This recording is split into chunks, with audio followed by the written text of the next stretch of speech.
The following documentary presents new developments in neuroscience and a solution to the many current unsolved problems in physics.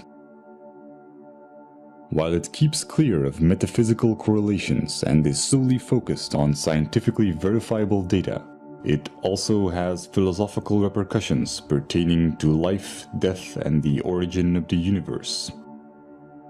Due to its many layers and density in presentation, it may require multiple viewings to fully comprehend its implications, even though considerable effort has been made to simplify the complex scientific concepts that are discussed. Furthermore, I would like to thank the author for allowing me to follow and report on his work, as he wanted to remain dedicated to his research and avoid becoming involved in its media coverage.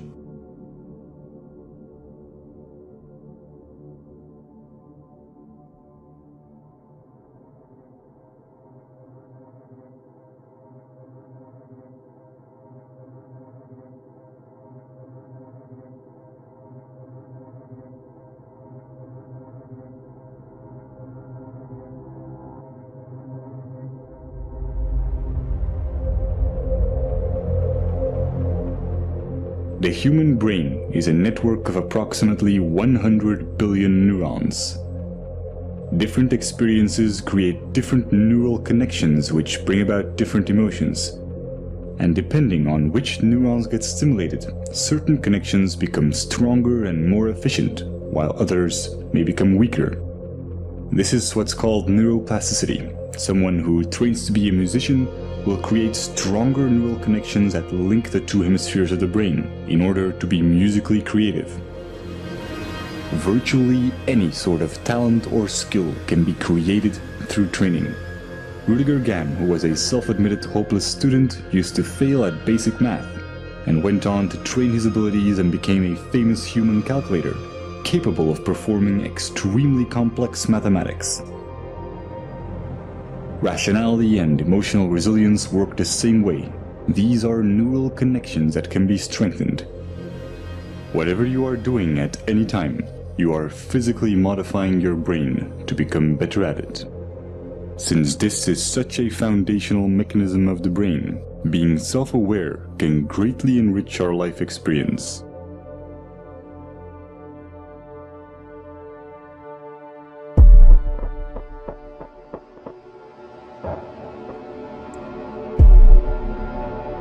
Specific neurons and neurotransmitters, such as norepinephrine, trigger a defensive state when we feel that our thoughts have to be protected from the influence of others. If we are then confronted with differences in opinion, the chemicals that are released in the brain are the same ones that try to ensure our survival in dangerous situations. In this defensive state, the more primitive part of the brain interferes with rational thinking, and the limbic system can knock out most of our working memory, physically causing narrow-mindedness. We see this in the politics of fear, in the strategy of poker players, or simply when someone is stubborn in a discussion. No matter how valuable an idea is, the brain has trouble processing it when it is in such a state. On a neural level, it reacts as if we're being threatened, even if this threat comes from harmless opinions or facts that we may otherwise find helpful and could rationally agree with.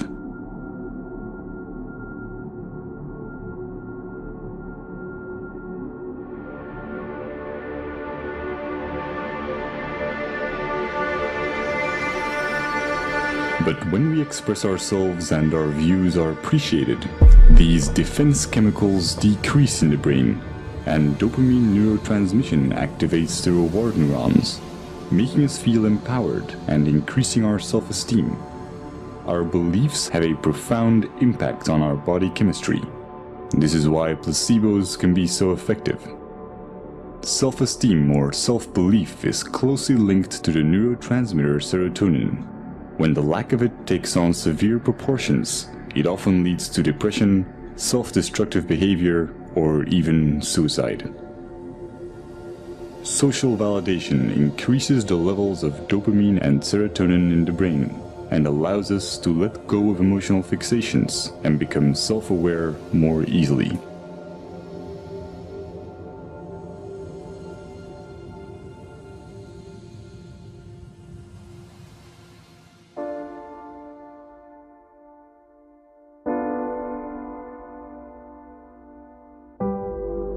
Social psychology often looks at the basic human need to fit in and calls this the normative social influence. When we grow up, our moral and ethical compass is almost entirely forged by our environment, so our actions are often a result of the validation we get from society. But new developments in neuroscience are giving us a better understanding of culture and identity. Recent neurological research has confirmed the existence of empathetic mirror neurons. When we experience an emotion or perform an action, specific neurons fire, but when we observe someone else performing this action, or when we imagine it, many of the same neurons will fire again, as if we were performing the action ourselves. These empathy neurons connect us to other people, allowing us to feel what others feel. And since these neurons respond to our imagination, we can experience emotional feedback from them as if it came from someone else. This system is what allows us to self-reflect. The mirror neuron does not know the difference between it and others, and is the reason why we are so dependent of social validation and why we want to fit in. We are in a constant duality between how we see ourselves and how others see us. This can result in confusion in terms of identity and self-esteem, and brain scans show that we experience these negative emotions even before we are aware of them.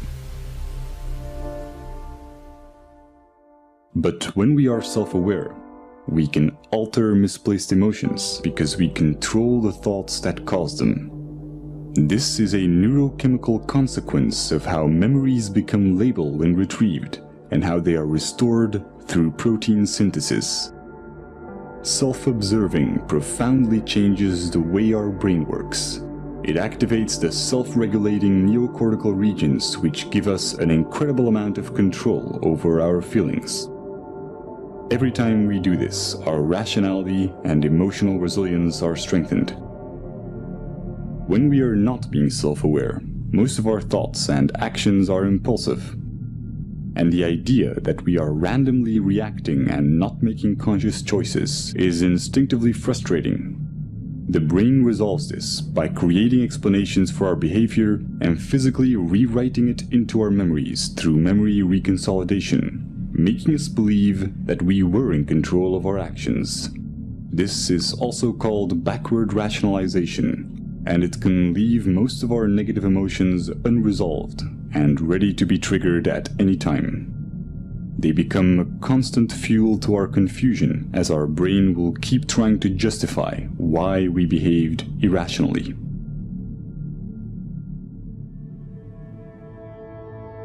All this complex and almost schizophrenic subconscious behavior is the result of a vastly parallel distributed system in our brain. There is no specific center of consciousness. The appearance of a unity is in fact each of these separate circuits being enabled and being expressed at one particular moment in time. Our experiences are constantly changing our neural connections, physically altering the parallel system that is our consciousness. Direct modifications to this can have surreal consequences that bring into question what and where consciousness really is.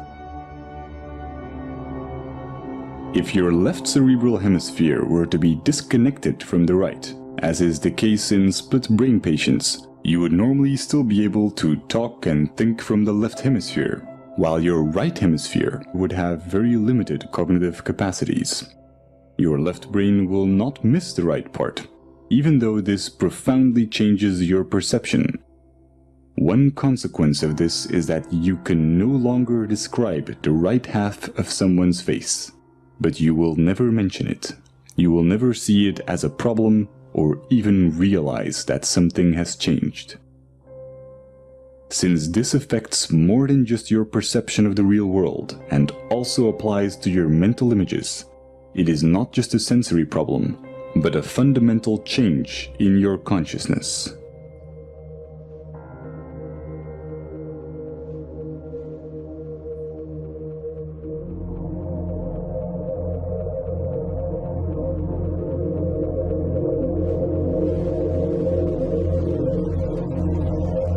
Each neuron has a voltage, which can change when ions flow in or out of the cell. Once a neuron's voltage has reached a certain level, it will fire an electrical signal to other cells, which will repeat the process. When many neurons fire at the same time, we can measure these changes in the form of a wave. Brainwaves underpin almost everything going on in our minds, including memory, attention, and even intelligence. As they oscillate at different frequencies, they get classified in bands such as alpha, theta, and gamma. Each are associated with different tasks. Brainwaves allow brain cells to tune into the frequency corresponding to their particular task while ignoring irrelevant signals, similar to how a radio homes in on different waves to pick up radio stations. The transfer of information between neurons becomes optimal when their activity is synchronized. This is the same reason why we experience cognitive dissonance, the frustration caused by simultaneously holding two contradictory ideas.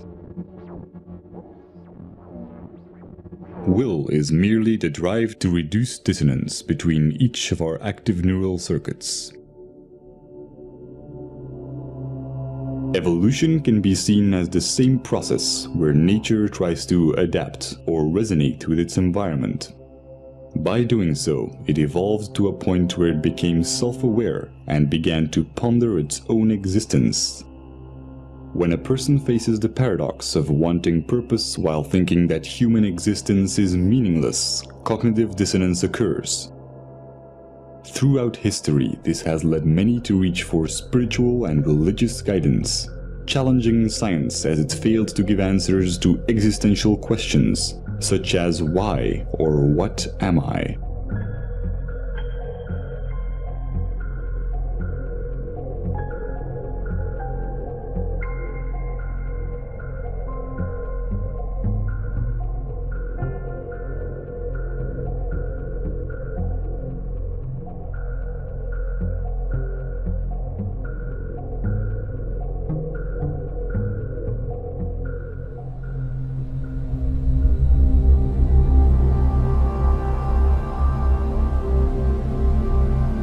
The left cerebral hemisphere is largely responsible for creating a coherent belief system in order to maintain a sense of continuity towards our lives.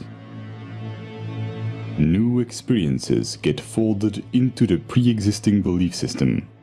When they don't fit, they are simply denied. Counterbalancing this is the right cerebral hemisphere, which has the opposite tendency. Whereas the left hemisphere tries to preserve the model, the right hemisphere is constantly challenging the status quo. When the discrepant anomalies become too large, the right hemisphere forces a revision in our worldview.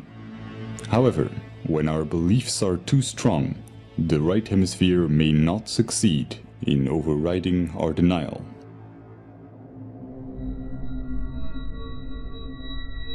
This can create a profound confusion when mirroring others. When the neural connections that physically define our belief system are not strongly developed or active, then our consciousness, the unity of all the separate active circuits at that moment, may consist mainly of activity related to our mirror neurons. Just as when we experience hunger, our consciousness consists mostly of other neural interactions for consuming food. This is not the result of some core self giving commands to different cerebral areas. All the different parts of the brain become active and inactive and interact without a core.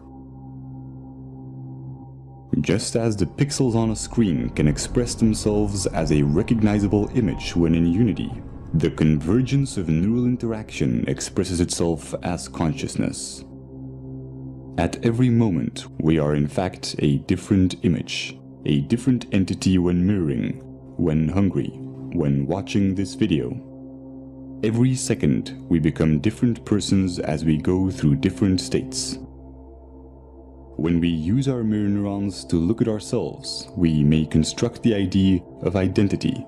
But if we do this with our scientific understandings, we see something completely different. The neural synergies that produce our oscillating consciousness go far beyond our own neurons. We are equally the result of cerebral hemispheres interacting electrochemically, as we are of the senses connecting our neurons to other neurons in our environment. Nothing is external. This is not a hypothetical philosophy. It is the basic property of mirror neurons, which allow us to understand ourselves through others. Seeing this neural activity as your own while excluding the environment would be a misconception. Our superorganismal features are also reflected in evolution, where our survival as primates relied on our collective abilities. Over time, the neocortical regions evolved to permit the modulation of primitive instincts and the overriding of hedonistic impulses for the benefit of the group. Our selfish genes have come to promote reciprocal social behaviors in superorganismal structures, effectively discarding the notion of survival of the fittest. The brain's neural activity resonates most coherently when there is no dissonance between these advanced new cerebral regions and the older, more primitive ones. What we traditionally call selfish tendencies is only a narrow interpretation of what self-serving behavior entails, wherein human characteristics are perceived through the flawed paradigm of identity, instead of through a scientific view on what we are, a momentary expression of an ever-changing unity with no center. The psychological consequences of this as an objective belief system allow self-awareness without attachment to the imagined self, causing dramatic increases in mental clarity, social conscience, self-regulation, and what's often described as being in the moment.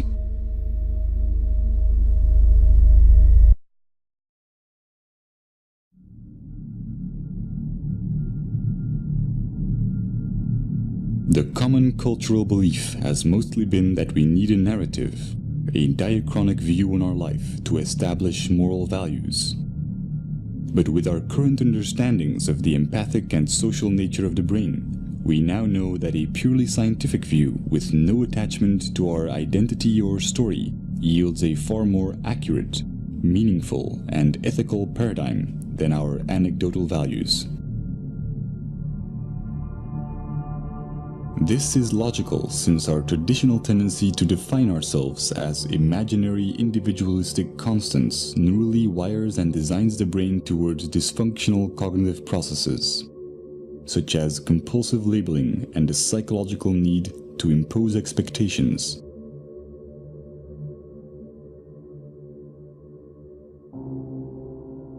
Practical labeling underpins all forms of interactions in our daily lives. But by psychologically labeling the self as internal and the environment as external, we constrain our own neurochemical processes and experience a diluted disconnection.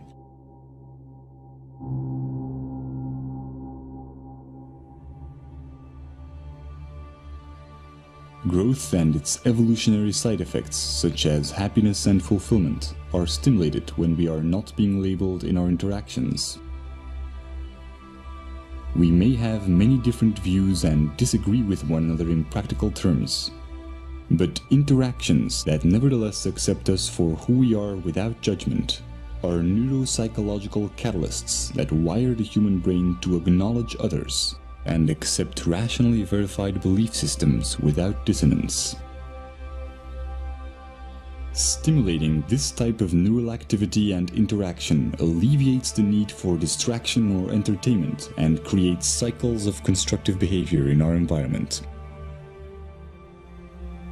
Sociologists have established that phenomena such as obesity and smoking, emotions and ideas spread and ripple through society in much the same way that electric signals of neurons are transferred when their activity is synchronized.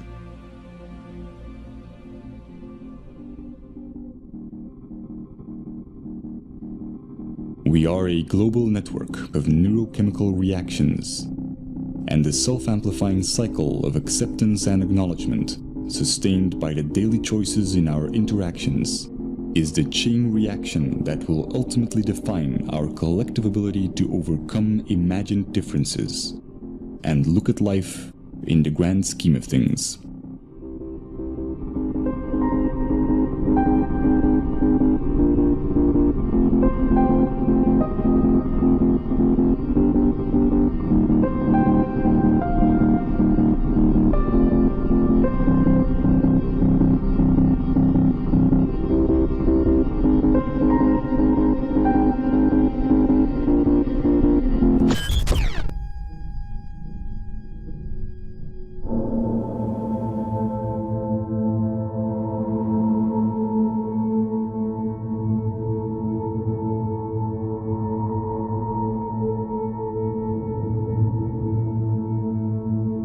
Throughout Jiren's ongoing research, I've made a simplified but comprehensive overview of his current findings.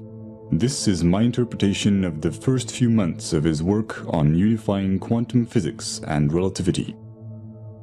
While it may at times be difficult to follow due to the subject matter's complexity, it also has some philosophical implications which are addressed in the epilogue. Over the past century, many groundbreaking discoveries have led to scientific paradigm shifts in our understanding of the world.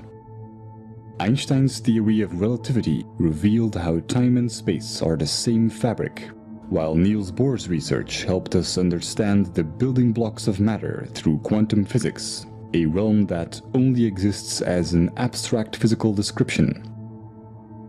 Afterwards, Louis de Broglie discovered that all matter, and not just photons or electrons, has a quantized wave-particle duality. These breakthroughs have led to new schools of thought about the nature of reality and have inspired popular metaphysical and pseudoscientific theories, such as the human mind being able to command the universe through positive thinking. However attractive, these theories have no verifiable evidence and can slow down scientific progress.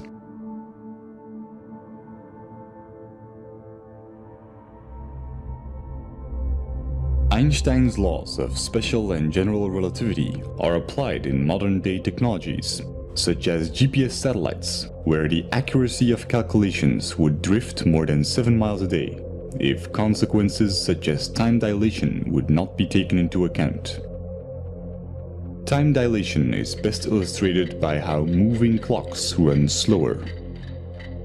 Other implications of relativity are length contraction, meaning that objects in motion decrease in length, and the relativity of simultaneity. It is impossible to say in an absolute sense whether two events occur at the same time when they are separated in space. Nothing can travel faster than the speed of light. This means that if a bar of 10 light seconds long would be pushed forward, it would take 10 seconds before the action can take place on the other side. Without this time interval of 10 seconds, the bar does not exist in its entirety. This is not due to our limitations as observers, but due to an inherent consequence of relativity, where time and space are interconnected and cannot exist without each other.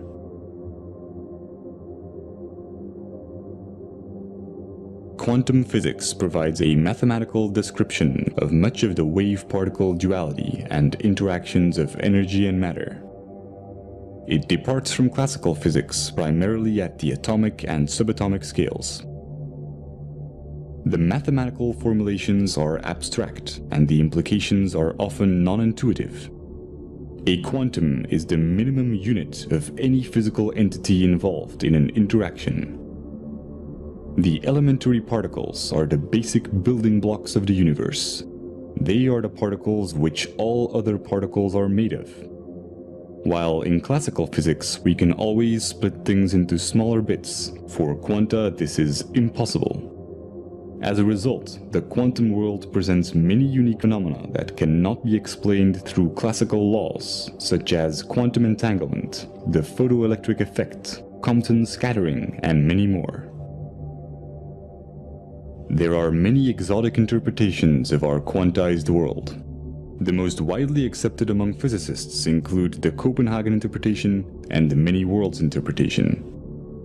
Current trends show substantial competition from alternative interpretations such as the holographic universe.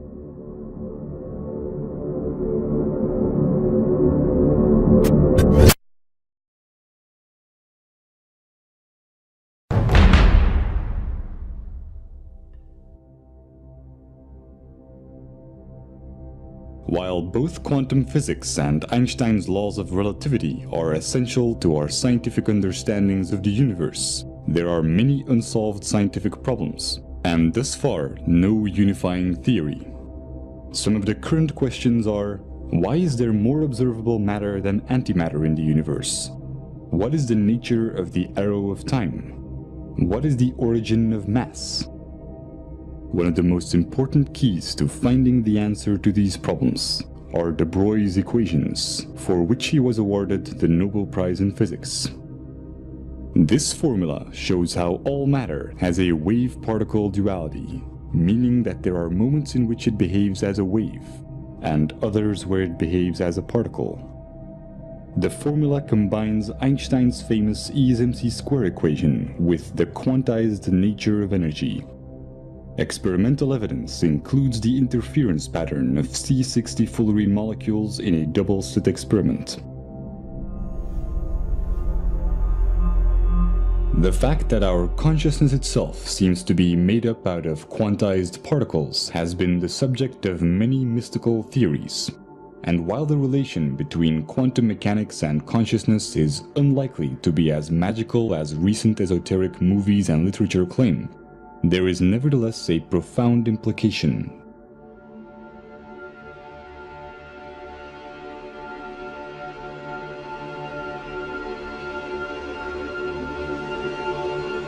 As de Broglie's equations apply to all matter, we can fundamentally establish that C equals hf, where C stands for consciousness, h for the constant of Planck, and f for frequency.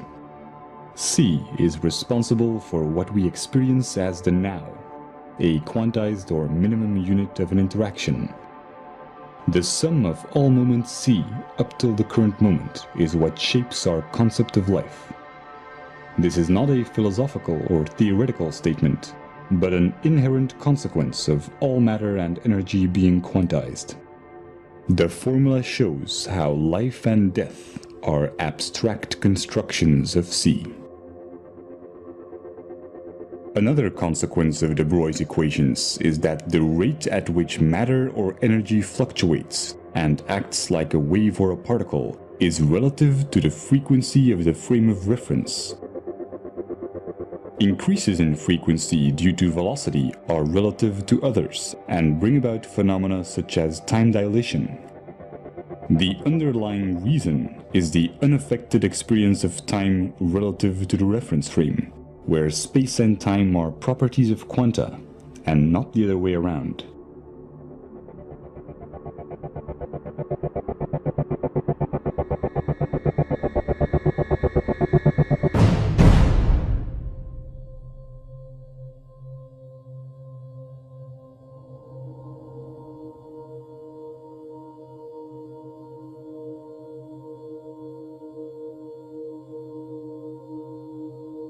Antiparticles are created everywhere in the universe where high-energy particle collisions take place.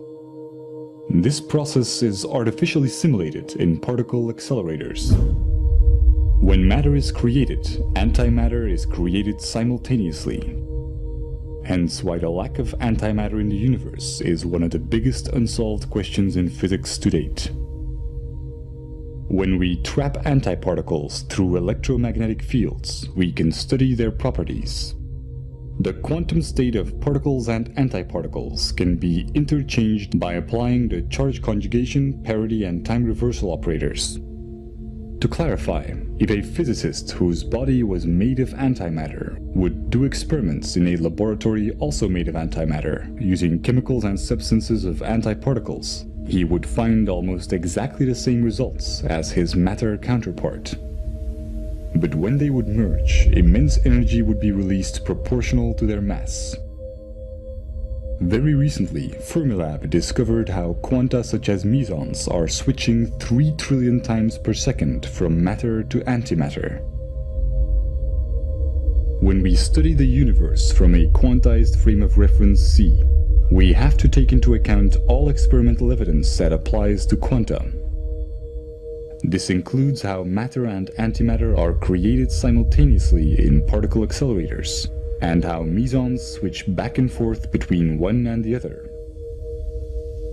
This has significant consequences when applied to C. From a quantum perspective, every instance of C has an anti-C. This explains the missing symmetry or antimatter in the universe and is closely related to the arbitrary choice of emitter and absorber in the Wheeler-Feynman time-symmetric theory. The unperturbed time t in the uncertainty principle is the required time or cycle for quanta to exist. Similar as observed in mesons, our personal experience of time or interval of the current moment reaches its threshold when C is cancelled out by its anti-C. C's interpretation of this single self-annihilating moment is framed within an abstract arrow of time. If we then want to define interaction and look at the basic properties of the wave-particle duality of quanta, all interactions would consist of interference and resonance. But since this isn't enough to explain the fundamental forces, we are required to use different models. This includes the Standard Model, which mediates the dynamics of the known subatomic particles through force carriers, and Einstein's general relativity, which describes macroscopic phenomena such as the orbits of planets, which follow a curvature or ellipse in space and a helix in space-time. But Einstein's model of space-time doesn't hold up on quantum levels, and the Standard Model needs additional force carriers to explain the origin of mass. Without success, a unification of both models or theory of everything has been subject of much research.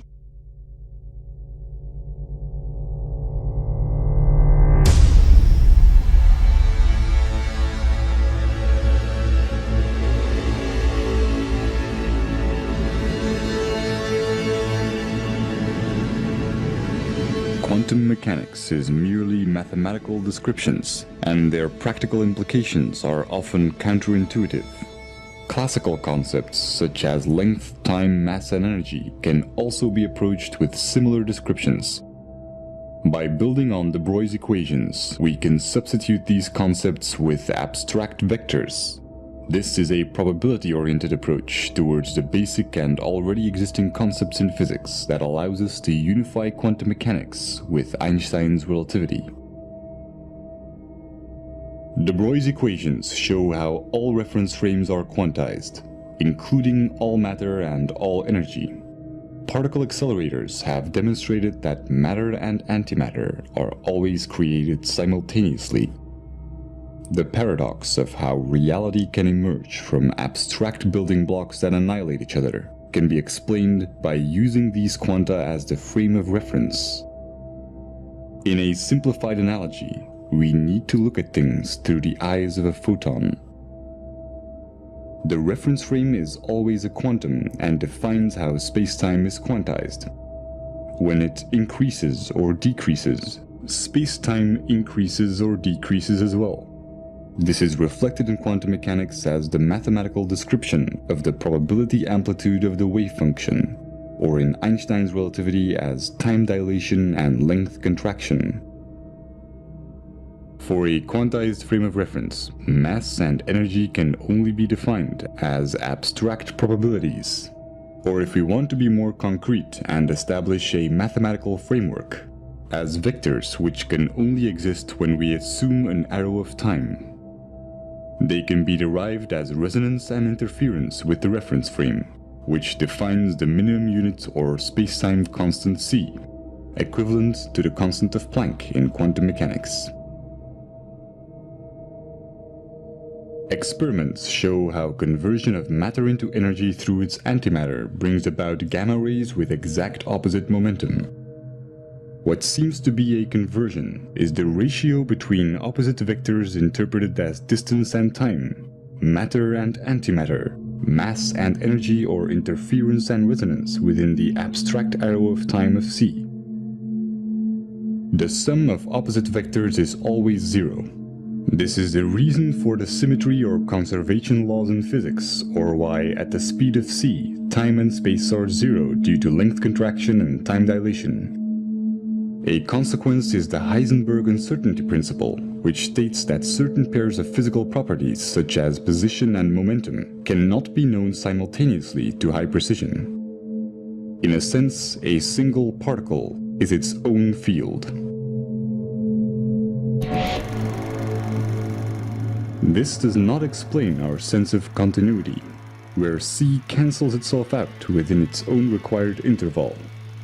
But when these vectors are exponentially amplified or accelerated relative to and within the abstract arrow of time, the underlying mathematical algorithms, also describing the fundamental forces, can bring about a consistent reality and have abstract building blocks.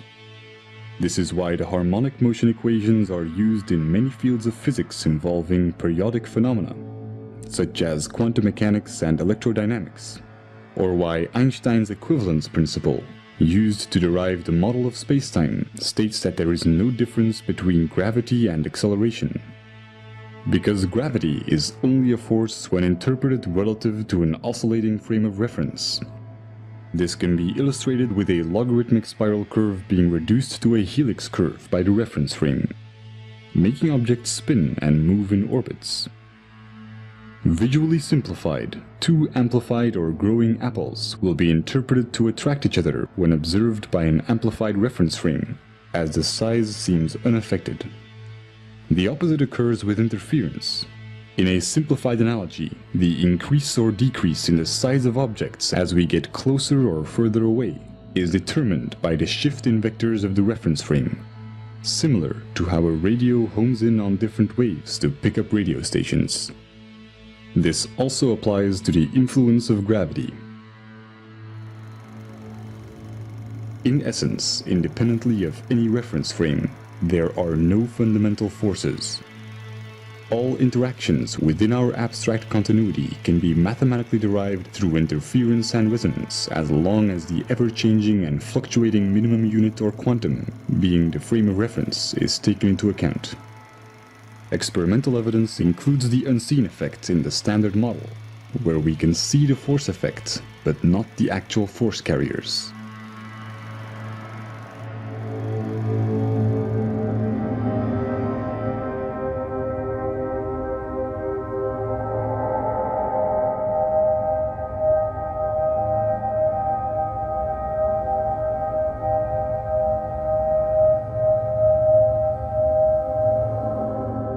The consistent continuity of reality does not require quanta to have any specific sequence in time.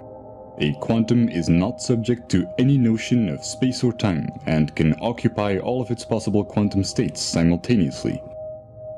This is called quantum superposition and has been demonstrated in experiments such as the double-slit experiment or quantum teleportation, where every electron in the universe, for example, could be the exact same one. The only requirement for an abstract arrow of time and consistent continuity or reality is the algorithm describing the pattern or abstract sequence of vectors. Since this continuity brings about our ability to be self-aware, it inherently makes us subject to its mathematical consequences, the fundamental laws of physics. Interaction is merely an interpretation of what is essentially an abstract pattern. This is why quantum mechanics can only provide mathematical descriptions, since it can only describe patterns within infinite probabilities. When a probability is expressed as C, The information necessary to describe the current moment or probability amplitude of C is also what embodies the arrow of time. The nature of the arrow of time is one of the biggest unsolved problems in physics and has been responsible for many new popular interpretations. The holographic principle, for example, a property of quantum gravity and string theories, theorizes how the entire universe can be seen as an information structure of only 2 dimensions.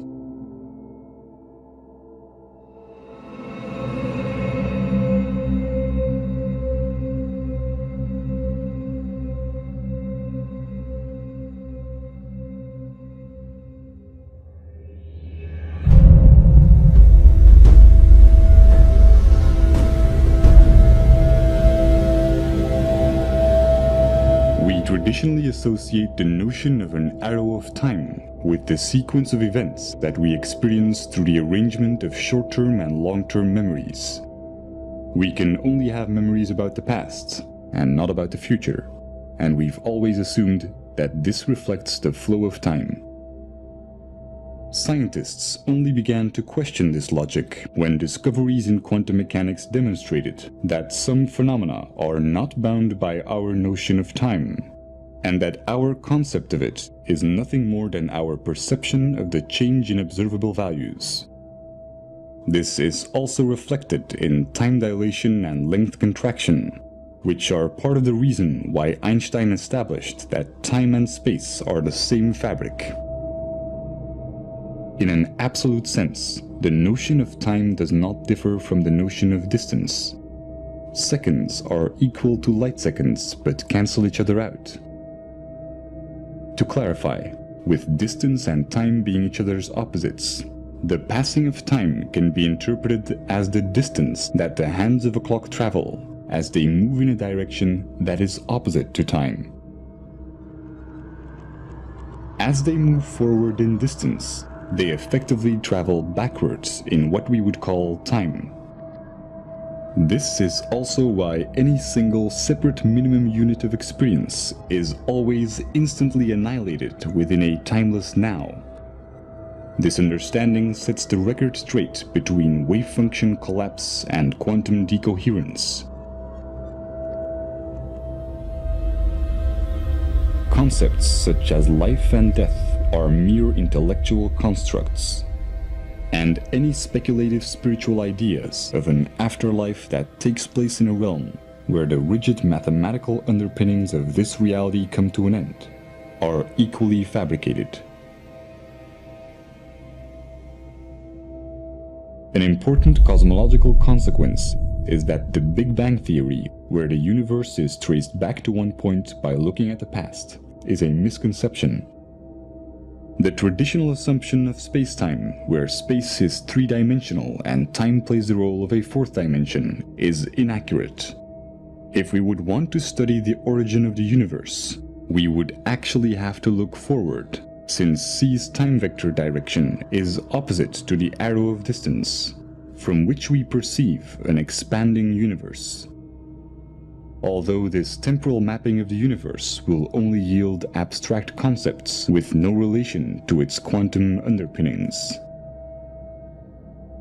Experimental evidence includes the accelerating expanding universe, following what is known to be an inverse or time-reversed black hole metric, as well as the many problems related to the Big Bang Theory, such as the horizon problem.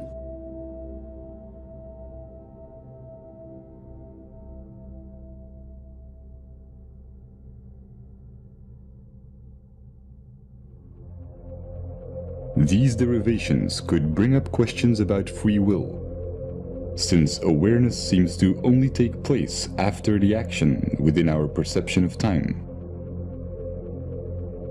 Most neurological investigations that have shed light on this question show that action is indeed taken before becoming conscious of it. But a deterministic point of view is based on an erroneous concept of time, as is illustrated by the mathematical probability descriptions in quantum mechanics. These understandings will be relevant for future neurological research, since they show how any neural circuit is a vector with direction. underpinning cognitive dissonance and interference or resonance within C. The ability to understand and consciously alter these directions, acquired through billions of years of evolution, confirms how important our belief systems are in expanding our awareness, and how they affect our working memory, which is responsible for the extent to which we can make connections and for the neural processes that create meaning. It also explains how artificial awareness will require a network of independent processors instead of a linear sequence of complex algorithms.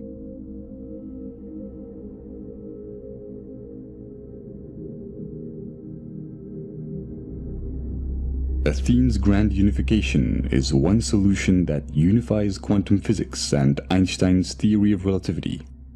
While it answers many problems in physics, such as the ones listed here, it is my limited interpretation of his first months of scientific research.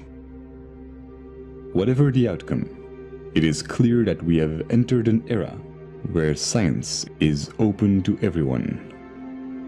And if we can preserve unfiltered access to a neutral internet, we can test the validity of our ideas. We can enhance our imagination by making new correlations. And we can be part of the evolution of our understandings of the universe and of the mind.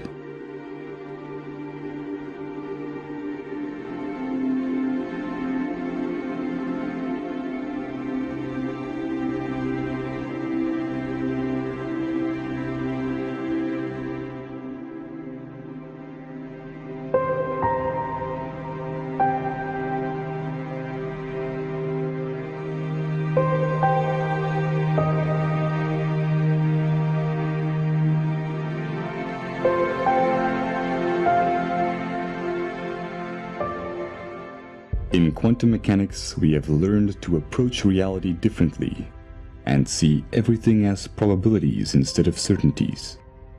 In a mathematical sense, anything is possible. As well as in science as in our daily lives, the extent to which we can calculate or figure out probabilities is determined by our intellectual capability to recognize patterns.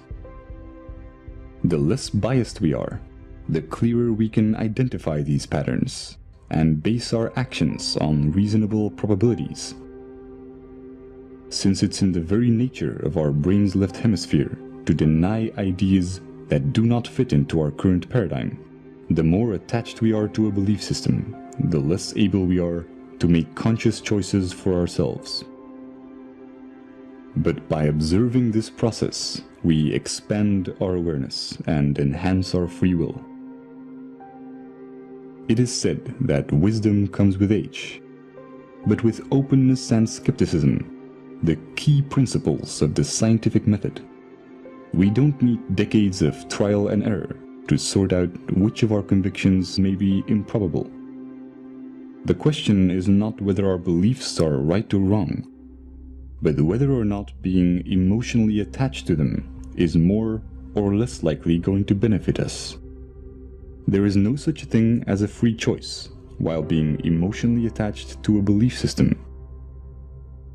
The moment we are self-aware enough to realize this, we can truly work together to figure out the real odds of what will benefit us the most.